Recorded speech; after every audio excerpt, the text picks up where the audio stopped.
This might be one of the wildest downfalls in rap history. Today, we're breaking down how Ksoo got completely cooked in court and why he's never walking free again. The trial kicked off with the prosecutor laying everything out for the jury in Jacksonville, painting a brutal picture from the jump. 6 Block and ATK are rivals. They don't like each other. They hate each other. And one of the traditions of both groups is producing rap music, drill rap, diss songs that make fun of or talk disrespectfully about members of their ops, the other group. Everyone in the drill scene knows about the war between Youngeen Ace and Fulio. Streets were on fire for years, but this time, the lawyer didn't hold back. He broke it down step by step, saying Ksoo allegedly took out Lil Buck as revenge for his brother Boss Goon's death. Exactly 1 year after Boss Goon was killed, Ksoo and his cousin Scotty were allegedly out looking for payback. Slashing open his flesh. Hot metal ripping through his muscles. Hot metal blowing open his skull. Flesh, gray matter, even teeth were sent flying through the air. On the anniversary of his brother's death, they spotted Lil Buck. The story goes, when Lil Buck walked up to his car, Ksoo jumped out and started blasting. Lil Buck hit the ground, and then Ksoo reportedly stood over him and fired again, straight to the head. Using Instagram on his phone, he contacts Raekwon Howard. Raekwon Howard, who is affiliated with 6 Block. They're ops. Tells him, got one of your boys slew. Let him know they're getting ready to take somebody out, but doesn't say who. The courtroom went silent when the prosecutor described the scene, saying Lil Buck's teeth and blood were scattered all over the parking lot. Pure chaos. But that's not even the wildest part. One of the most shocking moments in the trial came when the lawyer told the jury exactly what Ksoo said to his rival right before pulling the trigger. The whole courtroom couldn't believe it. It was like something straight out of a movie. When Ksoo and Scotty spotted Lil Buck parking his car and walking into a building, they didn't rush it. They waited for him to come back out. You're gonna hear from Barbara Buckley, and I'll tell you up front, I think you'll like her. She's feisty. No one pulls anything over her eyes. And she's gonna walk in and she's gonna honestly talk to you about that morning. While they were posted up, Ksoo allegedly FaceTimed one of Lil Buck's friends and said, "We caught your boy slipping." A few minutes later, he jumped out and left the scene covered in chaos. Lil Buck didn't stand a chance. When the trial started, the defense came in swinging, trying to make every witness sound unreliable. Two key people had flipped on Ksoo, his own friend Dominique Barner, and even his father Blue. Car approaching us, right, coming the way we were sitting. And what was significant about the car? It was a lady driving, holding a cell phone. She looked lost, like she was looking for something. But the defense told the jury not to believe a single word they said, calling them liars who were just trying to save themselves. The crazy part? Ksoo didn't even hide. He allegedly went wild in public, surrounded by cameras. Police had footage showing someone matching his size and build running around with the same weapon used in Lil Buck's murder. The defense tried to argue that Ksoo was way bigger than the man in the footage, but the prosecutor pulled up photos straight from Ksoo's social media proving he matched perfectly. After Lil Buck was shot, Ksoo, Scotty, and Dominique allegedly jumped into a car and sped off, with cops flying right behind them. It turned into a full-blown chase. They crashed the car, and that's when things got even crazier.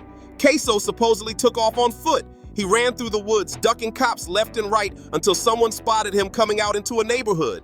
Witnesses said he got picked up by a woman while sirens were blaring all around. It was straight up movie-level madness. Where did you have to go to pick Hakeem up? Of Arlington Expressway and some apartments. And how did you know where to go? I believe Kareem said it, or I don't know if there was a thing on his phone with a map. That I cannot remember. Ksoo allegedly called up a woman named Natalie, telling her to come scoop him after he took off running. When she hit the stand, her testimony hit hard. It helped the prosecutors lock in their version of what went down. The defense tried to twist things, saying Ksoo wasn't the guy who came out of the woods that night, but Natalie shut that down quick. She confirmed it was him. She said Ksoo popped out of the woods looking panicked, and that's when she picked him up.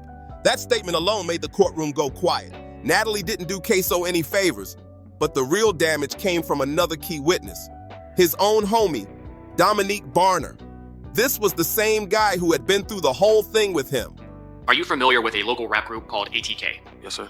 Was Abdul Robinson Jr., Kareem, part of ATK? Yes, sir. What about Hakeem Robinson? Yes, sir. Leroy Whitaker? Yes, sir. Thorgon Williams? Yes, sir.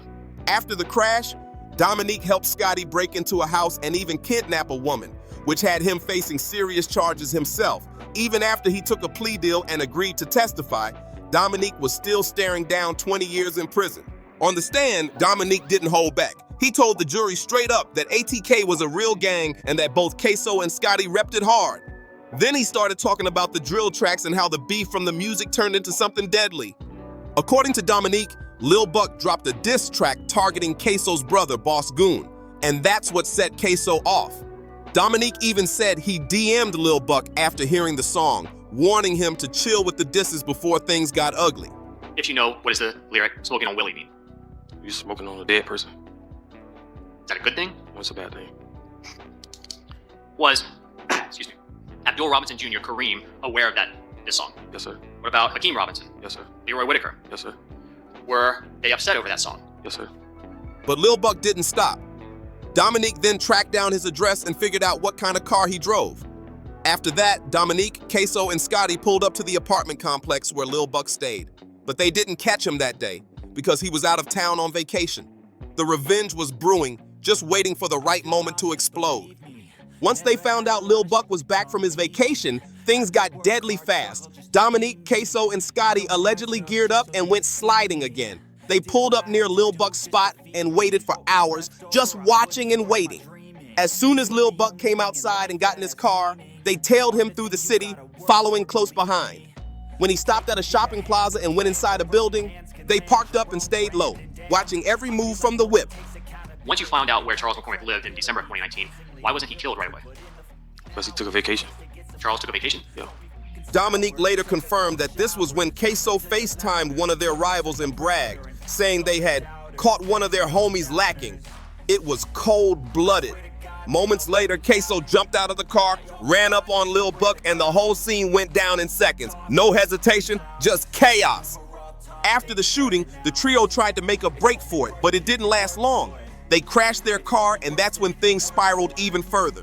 Dominique and Scotty took off on foot and broke into a woman's house, trying to find new clothes to change into and hide out until the heat died down. They thought the house was empty, but it wasn't. What happened after Hakeem jumped out of the Nissan? Shot at him. Shot at who? Corn. When the woman came home and saw them, she told them to leave immediately. That's when things turned dark. They panicked and allegedly grabbed her, choking her and keeping her quiet so she couldn't scream for help. Scotty made a call for backup, and Ksoo's dad, Blue, sent someone to pick them up. But here's the wildest twist of all. Blue, Ksoo's own father, later flipped on him in court. As I was driving, I could hear Willie making this guggling noise, and I hold his hand while I was driving, because I didn't want him to die, feel like he died alone. He took the stand and testified against his own son. The courtroom was in shock. Nobody saw that betrayal coming. Blue, Ksoo's father, was already caught up in his own legal mess, but he figured snitching on his own son might cut down his time. Who is the person that was captured on the video recording shooting Charles McCormick?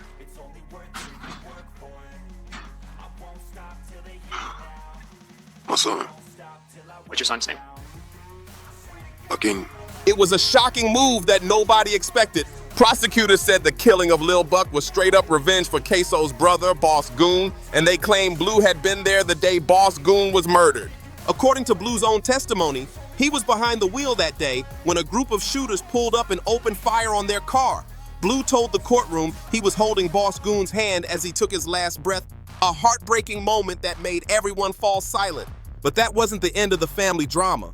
Blue's other son, Abdul Robinson Jr., was also in that same car when Boss Goon was hit. Kill a nigga, then go get my toes done. Then go get my toes done. Those are his words that he attached to a video. Now he's facing his own murder charge for Lil Buck's death. His trial's coming up separately, but word is Blue might testify against him too. The whole family got tangled up in this street war, and now they're turning on each other.